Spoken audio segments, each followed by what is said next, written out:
Sunay, the first question to you. As a senior FMCG, for all the younger people in the audience, that means fast-moving consumer goods, or as in the Western world is called CPG, consumer sort of goods. As a senior FMCG leader who has worked across blue chip organizations in the food industry and has sold us delectable pizzas, cookies, creams, masalas, spices, ready to cook and ready to eat products across 22 years, what in your view are some of the key things to keep in mind while building powerful market-leading brands? You got away from not talking about the excellent work you've done at MTR in your keynote address. I don't think you're going to get the opportunity to duck that this time. I didn't want to keep it so much about MTR, and that was really the idea. But yeah, I think partly what I covered, Summer, is true. So, you know, you spoke about pizzas, you spoke about cookies, and you spoke about, you know, spices, masalas ready to cook, and you spoke about MTR. I think each of these brands have been built on making sure that they are delivering value to the consumers. That sounds very simple, but let me give you an example. When in 1996, Pizza Hut came into India, I think growing up in Delhi, I don't know about the other cities, but we were all used to maybe a pizza chain or a food chain called Nirula's. We were all very familiar with that. And there were some pizzas that they used to serve. We all believed, we all believed at that time that they were pizzas, right? And then came in Pizza Hut. And then the question came, and then people said, oh, I want to know what a great pizza looks like, right? And Pizza Hut initially, much like the other brands that came in at the same time, KFC came in at the same time, I think Domino's came around at the same time, McDonald's came around the same time, because this was a part when India started to open up. I think a lot of initial success came with discovery. It was also a lot of aspirational stuff. We all had some family member living somewhere. This was still not the age of social media. And people wanted to discover, wow, what a great pizza is, what is a great burger, can I? So that lure was there, right? Everybody wanted to understand that, and that need was catered to by, say, a brand like Pizza Hut, managed to grow. Then people said, okay, I am good with Pizza Hut, but I also like my own food. And, you know, I do like makhni, you know, chicken, and I like paneer makhni. I still relish that. Then came the stage of, okay, fine. I have now sort of understood what the international, whatever pizza behavior is or international pizza offering is, but doesn't necessarily talk to me. And then came the evolution when you saw a lot of, you know, fusion take place. So you had Indian taste being adopted onto a pizza. You had a burger which was more like with aloo tikki or something. Masalas came in. So you suddenly had a fusion sort of an emerge, right? While you continue to expand, you wanted to build more stores. Then somebody said, oh, you know, by the way, I also want to have India as a tough market. I can't step out all the time. I don't want to cook all the time. Can these be delivered home? Then came home delivery. Then, you know, you evolved. You said, okay, you can come out. You can eat in a restaurant. You can go. You can order from home. Again, the evolution continued. Then, you know, gradually as time has elapsed, while a lot of India has now discovered pizzas, I think now it is not just about a pizza. I want my kind of pizza. I want gourmet, right? And we all see now even the pizza category segmentation. Somebody wants real handcrafted, thin crust, something, you know, very unique, where have, you know, maybe just the Italian feel. So I'm saying it's an evolutionary thing, and all brands follow that. MTR has been the same. We started off as a restaurant, invented rava idli when actually rice was not available, so pivoted around core, but, you know, gave a format that we could deliver and still could own. It was differentiated. It created a category. Today you can go to any darshani in Bangalore, you'll get rava idli for sure. Right? Then evolved further, then added spices masalas, because a lot of homemakers were doing this tedious task of actually preparing masalas at home, but they wanted to do more with their life. Came in that. Similarly, the spectrum of convenience kept evolving. As India evolved, then people are seeking more convenience. So you are on to now convenience without compromising on taste. So ready to cook, ready to eat. All this has been evolutionary, and that's why Pizza Hut and brands like MTR have stayed this long. And I think that's really the thing. While the core remains pizza somewhere, traditional food somewhere, the formats have changed. How you deliver those, how do I say, how do you deliver the solutions have changed, but the core has remained the same. Another interesting thing about food, and whoever has heard me talk before has always, I must also tell you that I've always been sort of a food marketer and now a food sort of business leader. But I think one of the things that people forget, food is actually a very interesting category, possibly the most different from any other category. While you are functionally fighting for share of stomach, your win comes from actually winning the hearts. So your business that you build is always around the share of heart and not the share of stomach. And as long as you stay true to that, you can build a food brand that actually matters. Yeah. Brilliant. You know, I'm assuming being married to Sumay must be a really tough job for a man who knows so much about food. That'll be interesting to see what his wife has to say.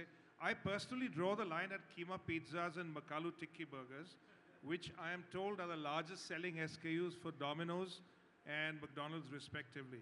But from food to Raj Bansal, my good friend from Infosys, spent practically his entire working life at Infosys. Raj, as a very senior industry professional who has worked across electric power with GC Alstom, I didn't know that, planning and assurance for enterprise solutions, digital and integration services, strategy planning and operations, and now leadership, and Srimanto, this will interest you, organizational development in the technology services sector.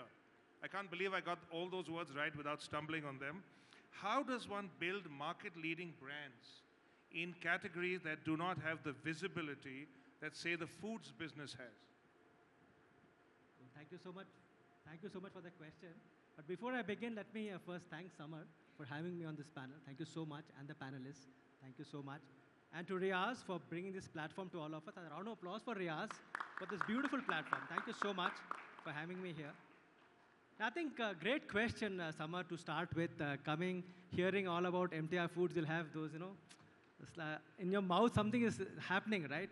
And I'll come from a very dry place about the services. I think the first thing you have to understand is that he's talking about B2C market, where you go directly to the consumer, and therefore you need to build a brand which is visible all the time in your face and compete as well. Whereas Infosys kind of organizations are in the B2B segment, where you don't need to be known to the people who are watching you all the time, right? You don't need to be. And therefore, it's much tougher. We do spend a lot of time in building a brand, but it takes time. And the other differentiation is about product and service. A lot of us know about products and their brands. Now, if you look at it, we are beginning to build a brand on services like Uber, for example. We are beginning to build a brand around it, but it's early stages. If you look at companies like Infosys, TCS, Wipro, IT sector, the way we have built brand is purely based on sustained performance. That's the only thing which gets respect from our clients. Look at this, our clients are 1,000 miles, 10,000 miles away from us. They don't even know us. They haven't seen us. Who are the people behind that? And still they trust us with their money. How does it happen? It only happens when we give a sustained performance year on year, and that is also built on visionary leadership. If you say Infosys, I'm sure you can give name of Mr. Murthy right away, right? Everyone in this room can say that. So you associate a name of a person with a brand, whereas if you look at the consumer sector, rarely, I'm saying there are, but rarely we know a person linked to a brand. It's more of a product which we associate with a brand, isn't it? So the difference is that if you want to build a brand, number one rule is sustained performance year on year on year on year. That's fundamental rule. The second is about all stakeholders. It's no longer about the clients alone, because one of the famous quotes of Mr. Murthy is that our assets, in the industry we have assets, our companies, we have those machines are assets which stay in the company. Our assets go out of the premises every year. 5 p.m., our assets is zero. People are assets, they have left the company. We have to ensure that they come back next year. That is a challenge. You get it, right? That challenge only comes when you build a brand where people associate with and they join a company like Infosys or TCS or Wipro for that matter. So to your point, it's extremely difficult, but performance always, always sells and get us respect. Recently, if you were to look at it, if you have watched Australian Open, tennis fans here? Tennis fans? Yeah? Okay, few of them here. If you have okay. If you have watched Australian Open, you'll find Infosys there. So beginning to show up on the TV screens. Because we are doing data analytics for them, for all the players, we are a big brand to provide them where your opposition is going to play the strengths and what kind of service they have and what you can analyze and win your game. So there is a lot of work we are doing in that space, and therefore we are present now, beginning to be present in a physical way. But Australia and one of the brand ambassadors is Rafa Nadal. For a change, we have a person who we can say is a brand ambassador. I think he deserves a round of applause. We can make it, yeah? Thank you so much. But to your question, it is difficult. The brands takes time to build. The other good thing is it doesn't go away overnight. It stays. It stays, and unless I do harakiri on that, the brand stays. Any guesses for our repeat business? How much repeat business we get? 80%, any numbers? 62%, absolute, exact number, in a percentage? Any more? Last guess, repeat business? 95%. That's only because of the power of a brand. Thank you so much. Back to you, Sumay. Thank you, Raj. The next gentleman I thought of when I landed at Bangalore airport on the 26th evening, because as I was walking to my luggage trolley, I noticed that on Terminal 1, the Theo Broma stall has been replaced by a Fabel stall now, which, sorry? On the exit, yeah, I'm talking about when I was receiving so Rohit Dogra immediately came to my mind. So Rohit, as a senior industry professional who has, get this, worked in one organization his entire life. Yeah. Any younger people in the audience, please learn from Rohit. Across greeting cards, gifting, stationery, I bet you didn't even know ITC is in this business, cigarettes and tobacco, foods, customer marketing, modern trade, alternative channels. You noticed Sunay talked about how channels have evolved in his keynote address. Chocolates and confectionery. What are your views on building powerful market-leading brands in such diverse categories that you've worked in? Well, that's a question which gives me time to reflect, actually. So it's what I have been as a part of ITC, has been on the sides or as a participant. I've seen many, many brands, I've seen many, many businesses, some which are 80% market share, some which are barely starting off. So the task for each brand is the same, which is what was there in the keynote address, is that how do you build strong brands? The process, the way you go about it is almost similar. But depending on the context where you are in and which market you serve, the playbooks can be very, very different.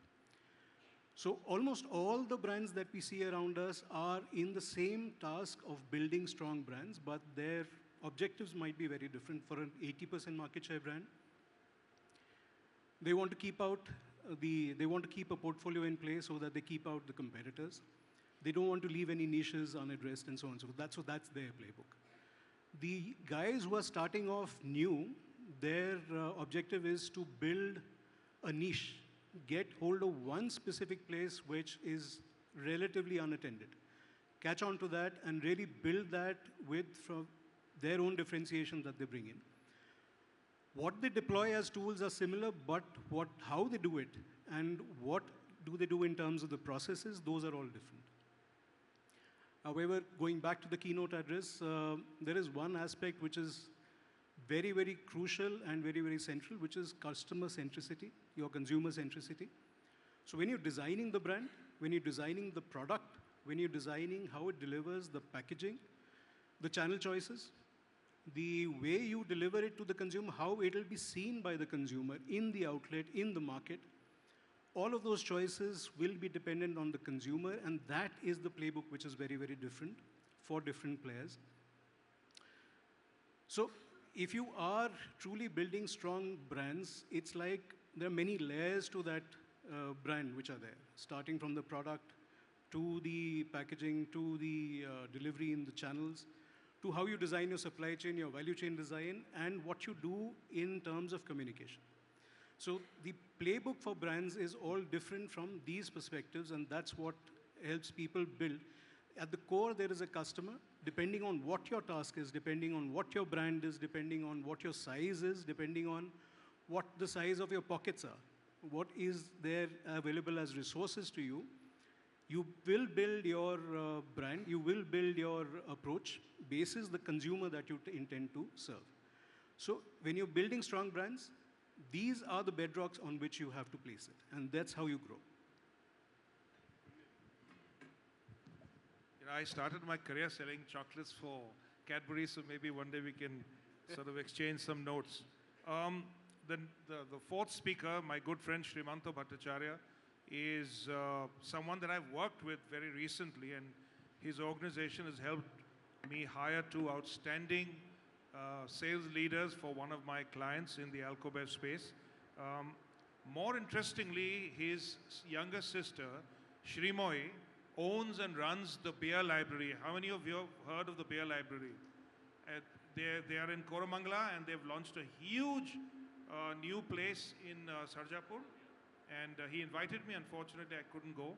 So, I mean, his sister is probably more interesting to meet, but today I have Srimanto. Srimanto as a senior HR and talent acquisition professional who has worked across global organizations. Srimanto has worked with AMROP, and in fact, his boss there is the one who hired me at UB. ENY, which is the name, which is in the news for all the wrong reasons at the moment. He's worked with Hewitt, which is executive compensation. It used to be Aon Hewitt. I think it's Hewitt Associates. And now he heads Spearhead, which is an international executive search firm. But, you know, Srimanto, you've done consulting, CXO, and leadership hiring.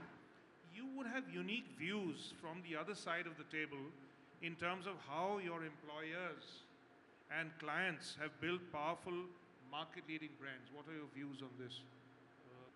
So first of all, thanks, Riaz. Such a august gathering. It's so nice to see a lot of new faces. Summer obviously has been an excellent marketeer. He's worked across brands, developed brands, built brands. But I'm on the other side. You know, these are all very branded people coming from very large, respected organizations. We have ITC, we have MTR. Summer obviously is ex-Pepsi, ex-UB. My dear friend from Infosys. I'm from an executive search. So what we do, a lot of people may not know, we hire people in the top and the senior management level in the industry. So if any company wants to hire a CEO or a CXO, as of now, a lot of independent directors on the board because corporate governance in India has become very important. We do hiring at that level.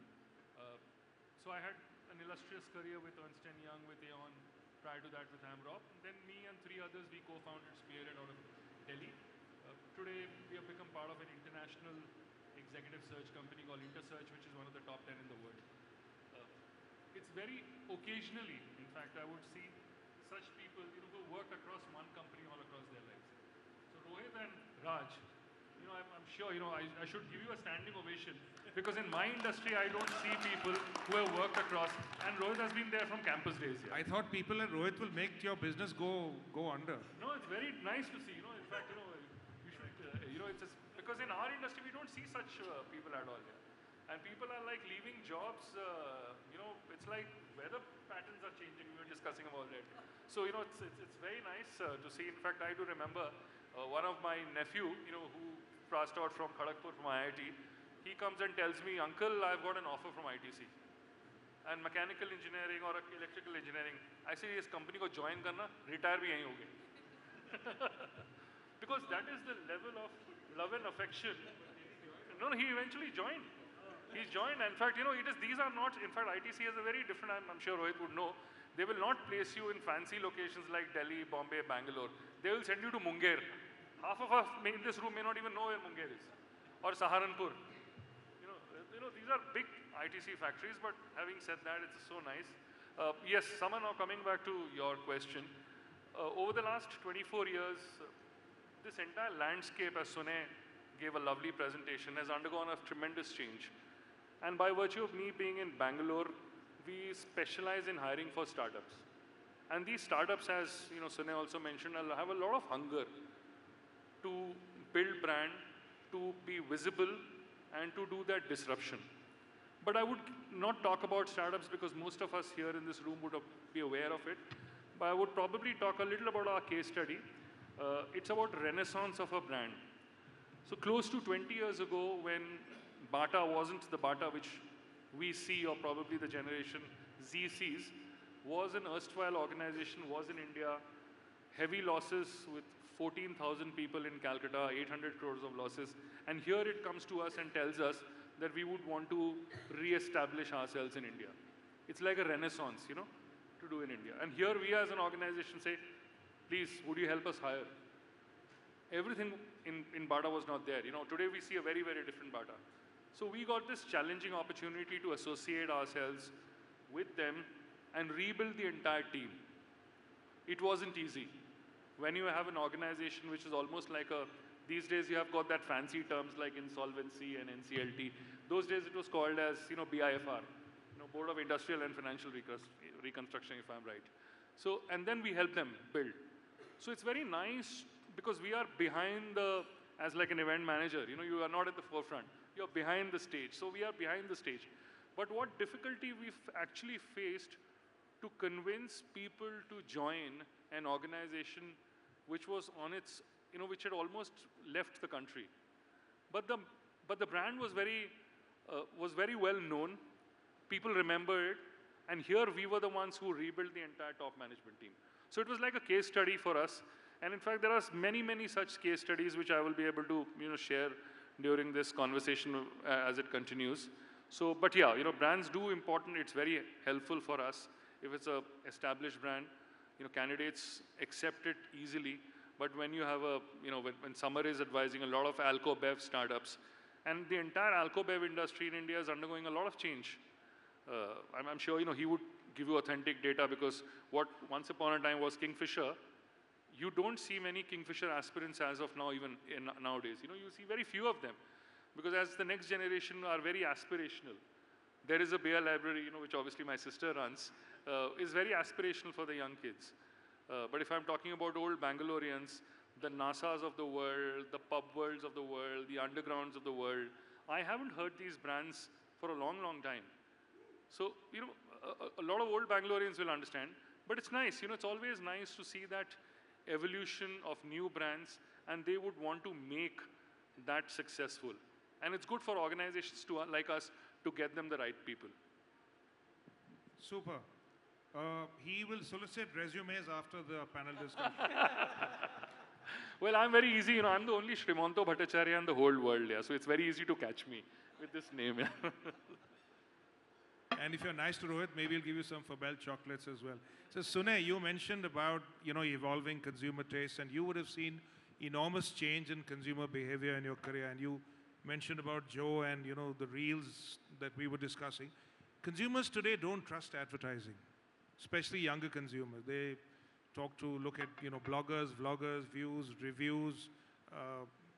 They talk to their friends, family, etc. How does one build a brand in an environment where your consumers simply don't trust your brand messaging anymore? Yeah, so I think I heard somewhere that 96% of people don't trust advertising these days. Yeah, which is, don't trust. It is. But then I don't think it is, I think it's about if you don't know of the brand or you don't know about something, you tend to sort of discount it. But if you build a relationship and you build trust over a period of time, of course, I don't think that would apply. And then obviously, then you are positively predisposed towards, getting a message because it's a brand that you have. A brand like ours with 100 years, 4, 5 generations, there is a tremendous amount of trust that has been built. I think while advertising for some people may not be trusted, Again, coming back to the principles, brand trust is built on product and service performance. It is built on consistency, where people are, able to derive value out of what you offer, and they come back to you and reward you by coming back more often or increasing the repertoire and sort of, helping you build that piece. So I think the first and foremost principle which applies that your brand must live up to the product or products that you actually lead.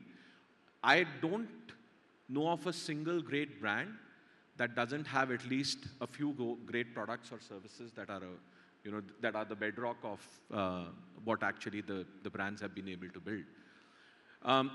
I can give you an example of how we have been able to. I spoke about the format changes. I think another thing which we pride ourselves in MTR, and we do that fairly well, is we are into traditional foods, right?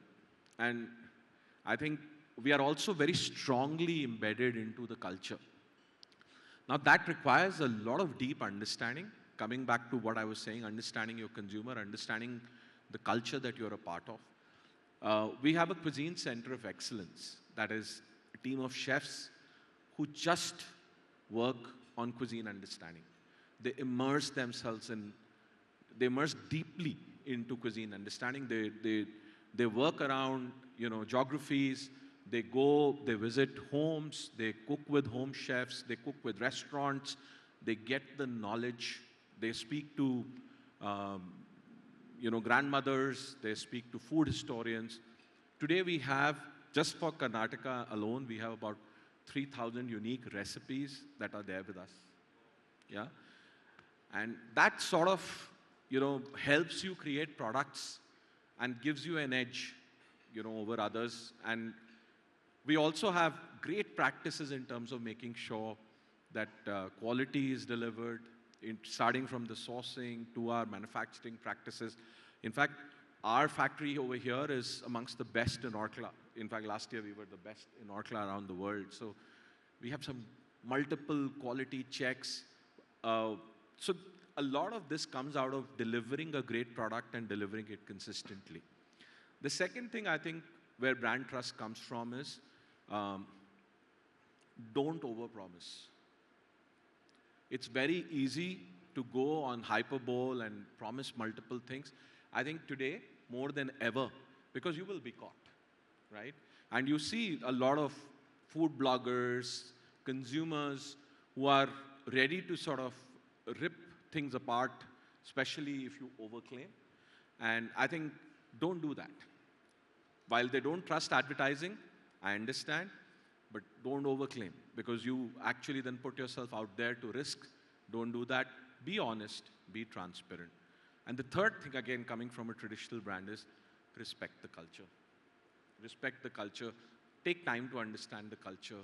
Immerse yourselves. I spoke about the connection with food, but even otherwise, the environment that you are in, if it is a Gen Z in metros that you're talking, immerse yourselves. It's not that they don't have values, it's just that their values differ from your values. Understand your consumer, what Rohit was also saying, understand them better than anybody else. I think those, over a period of time, if you do that consistently, you build trust, and then advertising, whether or not you're seeing it for the first time. I do believe, to conclude, that once you've built the trust, then people are more open to your advertising as well, getting messages from you, because they know that you can be trusted. And that's a journey. But when you start off, I think the fundamentals of making sure you have a great product, making sure that you deliver value, making sure that you understand the culture, making sure you don't overpromise, I think those are fundamentals on which you can actually work on even today in the absence of advertising as well. Simple and brilliant as always, Sunay. Thank you so much. See, the world, Raj, that Rohit, Sunay and I have inhabited, it's sometimes easy to talk about or to see the trends on your market share, on consumer trust. You have brand health indicators, you may have a household panel set up, you may have pantry checks happening. And when I was at Pepsi, we used to run a retail tracking study and a consumer tracking study. And we have lead indicators and lag indicators. But for a business like yours, where the life cycles are much longer, and where, as Mr. Mittal of Airtel once told me that in my business, the ground moves an inch every day. So I see it's moved a foot only after 12 days. You know, we have all this in the FMCG business, but how does one know whether you're building consumer trust with your clients, and how does one stay the course and achieve those objectives? You mentioned customer centricity, but how do you get it? You get a sense of, you know, this meeting didn't go well, the payment's getting delayed, they haven't got back on my RFQ. So, I mean, how does one build consumer trust in your kind of business? I think it's a very tough question, to be honest, Samar, because trust is something which is very deep. You can spend a whole day discussing about this word called trust, because it takes a hell lot of time, conviction, belief, not only yourself, but with the clients and the people you work with to make it happen. Let me see if I can be honest with my answer, right? I think the face of it, it starts with the leadership. The leadership says that, no, the clients are 10,000 miles away. They are trusting us with their hard-earned money or the money. How do we ensure that we deliver value to the money they are trusting us with, isn't it? It begins from that thought that they are 10,000 miles away, and therefore, it starts with what are the value systems you want to have in the organization. I can talk about Infosys at the moment, but I'm sure many companies would have similar ways. It starts with C is client value. C life is our value system. C is client value. First thing is client is important, absolutely. In fact, if you have a meeting and you want to excuse yourself, there will be two reasons you can excuse yourself. One is you have a client meeting or you have a personal exigency. There is no other reason which is valid. That much focus and interest in the client is very, very critical at the highest level. And therefore, when we build a trust, we have to maintain it. We talked about sustained performance. That is one of the ways of building trust. But more than that, I think it's about, I would believe, called transparency. One of the other things is about, if you heard of Patrick Lencioni, he's the guy who talks about how do we build trust in teams. And he talks about trust is not that I don't trust what you're saying, that all of us, we actually trust each other. The trust he talks about is something called vulnerability. When things are not going wrong, are you able to communicate to the client saying, sorry, we are in the red, we'll recover, but we want to let you know. I think that is something we believe in, right? If you look at our annual quarterly results, every year we give a guidance for the entire year, the only company which gives it for the entire year, and we revise every quarter, downwards or upward, doesn't matter, but we are fair to you. So you know that this is where it is, and therefore you trust. I think this goes a long way, because for clients, when they see that the leadership is creating this kind of systems where you can trust the leadership and the services they provide, I think they come back with repeat business of 95%. It doesn't come without trust, for sure, isn't it? They will not come back again to you if you don't trust you. And the second aspect, you talked about objectives, make it brief on that. We have this C life that E is excellence. And excellence are defined by one example. The government standards in Bangalore is to have a chimney of 9 meters. 9 meters chimney is a government requirement. We could have easily made it 9.1 meter to meet the standard. Our chimney height is 27 meters. Excellence is going beyond the standard. It is not about what is the minimum, right? That's how it is. If you see your mark sheet, what do you get? Pass. Do you get excellent? No, we get pass. It's a standard, ISO. Is that excellence?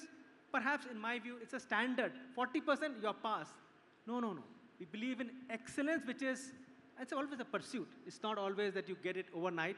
And therefore, I'm just talking about Infosys here, first company to get CMM level 5 certified in 1999,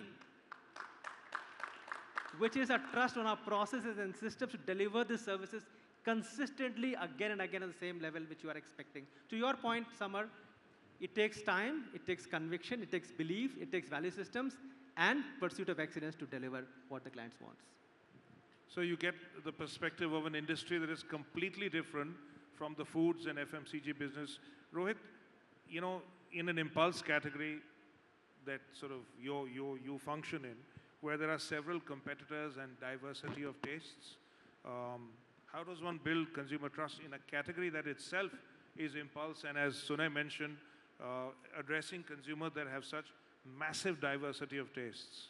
How does one build consumer trust? Before I answer that specific question, I'd like everybody to indulge me a little bit. In my mind, almost all brands, to a certain extent, cater to some amount of impulse. Why I'm saying this is, and if I start taking certain examples of certain categories, but there will be a lot of engagement on that, there'll be a lot of discussion on that, but mostly consumers operate in repertoires. So whenever you are identifying, for example, a television also, which is supposed to be a non-impulse category, you have a repertoire. You can buy this brand versus that brand versus this, the screens and so on and so forth, what benefits. So actually there is, almost all brands have to attend to this kind of an impulse which is there, which is classically FMCG, we classify impulse brands as something very different, but almost all brands which are in the business of competing in a repertoire, there will be impulse, and therefore some of this playbook will be applicable to almost all the brands. Now coming back to the question, which is in terms of what should impulse brands do and what do we do in context of, and I can take examples of Yippee, I can take examples of Fibel. The first thing is that consistency, again, which has been the common thread that the panel has been talking about. Consistency is one big aspect of execution, design, and so on and so forth. So consistency becomes very, very important to build memory structures amongst the consumers. Why? Because at the point of sale, at the final mile, those memory structures are what kick in and get that consumer to pick you up. And so therefore that becomes very, very important, building memory structures, which happens through your packaging, communication, and consistency of it over the years, and the product delivery, of course.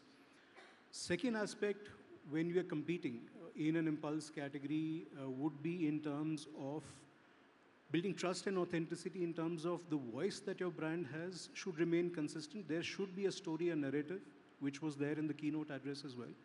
That narrative you have to stick to. For example, Yippee noodles.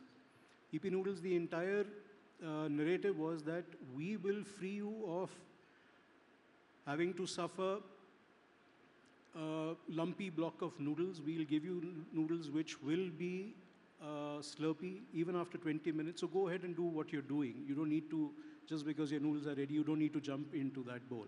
So even after 20 minutes, you get long strands of slurpy noodles because of the way we've designed the product. And we've stuck to that over the years.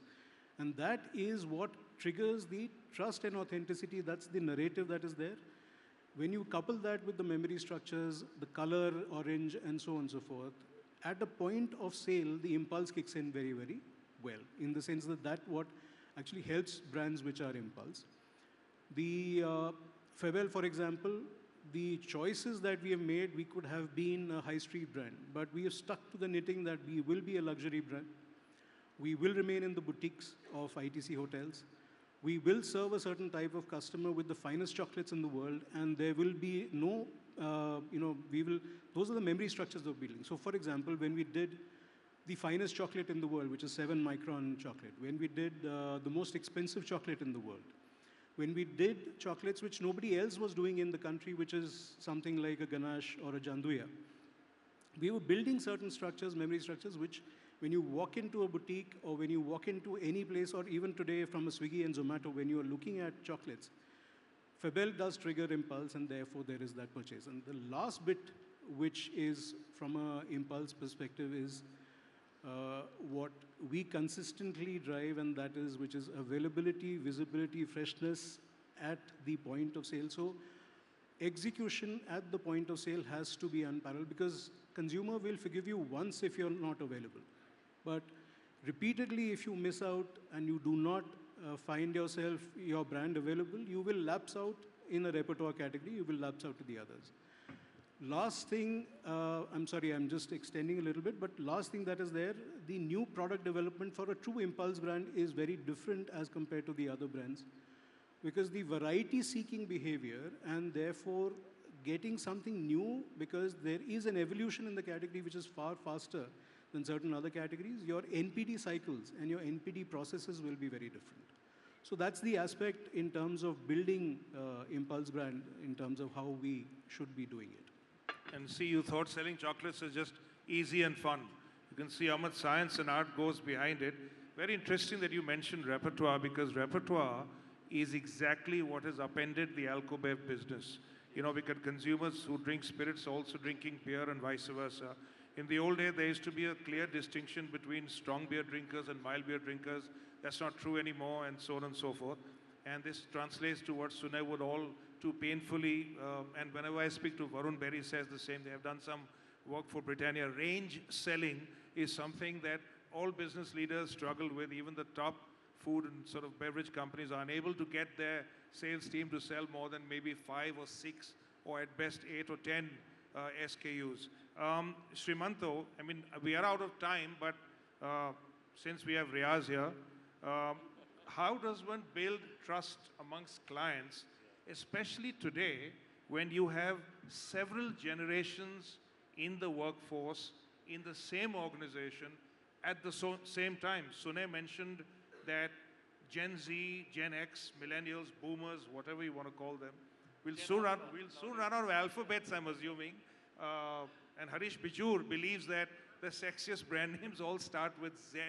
We can discuss that. But, you know, you have people in their 20s, 30s, 40s, 50s, and if you're a director at ITC in your 60s as well, in the same organization, in the same office, in the same latitude and longitude, at the same time. And my daughter thinks I don't understand her. How does one build trust across an organization like this from your perspective? But I will extend Rohit's thing. I think your stationery is doing phenomenally well. Because my children are, classmate is the one, that's it. You know, it ends over there. There is no further, you know, so it's very nice to see, you know, then there is a... I think he's angling for discounts from you. Yeah, no, there is a consumer, which is a school child I'm talking about. And then there is a consumer. As he also mentioned, if you are in the red, you're not having struggle. It's always better to be transparent. Obviously, your client will be agitated, will be angry, but don't give cocks and bulls. You know, that's extremely. And today, 30 to 40% of our clients are from a lot of Indian corporates who we have worked with the founding father. And that founding father is in his early 60s, mid 60s. And now, as you said, the next generation is coming in. On every practical occasion, when we meet the chairman, who's the so-called the founding father of that particular company, he or she says that, you know, give me somebody who's matured with 25, 30 years of experience. And the next generation has gone to some fancy Ivy League institution, becomes a vice chairman, and here we are hiring a CEO, and says, I need below 40. So we as an organization are in that, you know, the rope in that tug of war. Dono taraf se, you know, you get squeezed here. But it's always nice because both the generations are different, the aspirations are different, the vision are different. And we being as a consulting organization who's partnering with them, the eventual aim is to get somebody who's culturally very inclined to the entire organization environment, because culture becomes a very important. No job description will give you culture. Everybody will give you Ivy League institution, 15 years experience, P&L, etc., etc. But culture is something which, you know, you need to get into a little bit of a depth to understand how organizations are changing. And that time, you know, it's very important for us to even understand.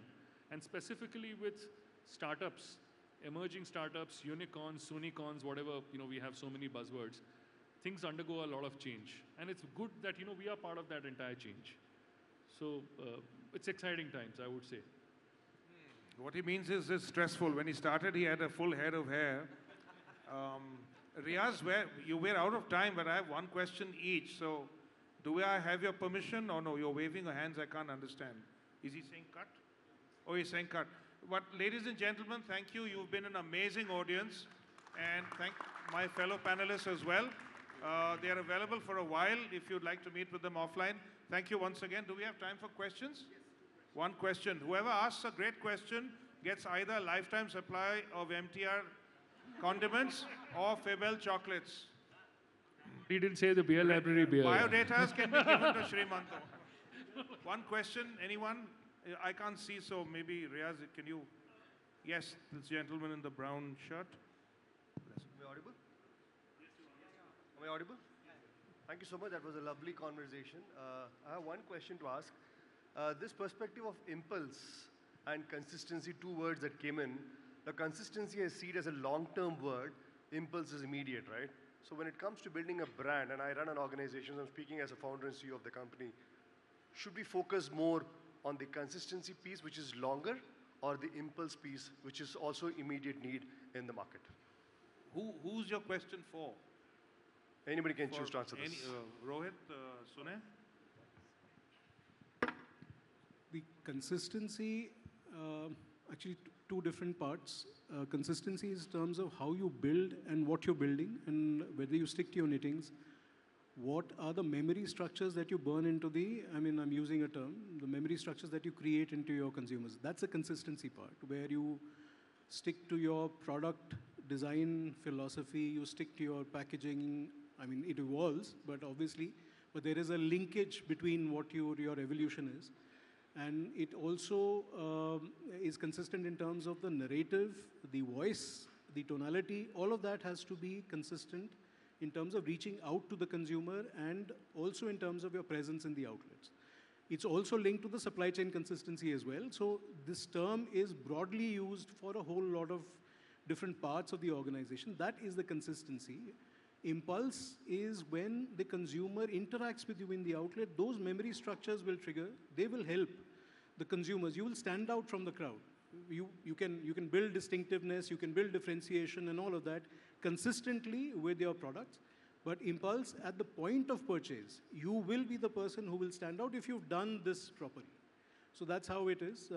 I hope it answers your question. I think, Raj, you wanted to say something?